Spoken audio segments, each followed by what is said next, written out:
मौसुमीर प्रथम लगाण वर्षारे अनुगुल जिल्लार बरपाल ब्लॉक नुआहता पंचायतर जोरागाड़िया हटिंग जलमग्न होई पड़िछि। 50 रु अधिक परिवार पानी घेରରେ रही नाना समस्यार सम्मुखीन हेउछन्ति।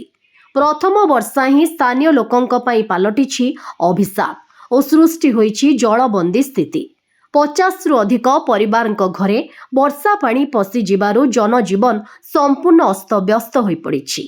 घर भितरे पानी जमी रहिथिबारु आसबाबपत्र, खाद्य सामग्री और दैनंदिन व्यवहार सामग्री क्षतिग्रस्त होइछि। जल निष्कासन व्यवस्था ठीक नथिबारु पानी बाहरी पारुनाही।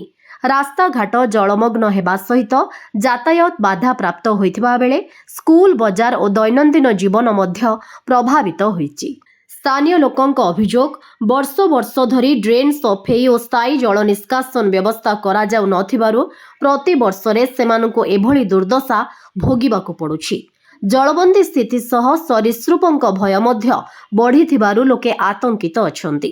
क्षतिग्रस्त परिवारंको तुरंत सहायता और स्थायी समाधान पई सेमाने प्रशासन निकटरे दाबी करिसंती।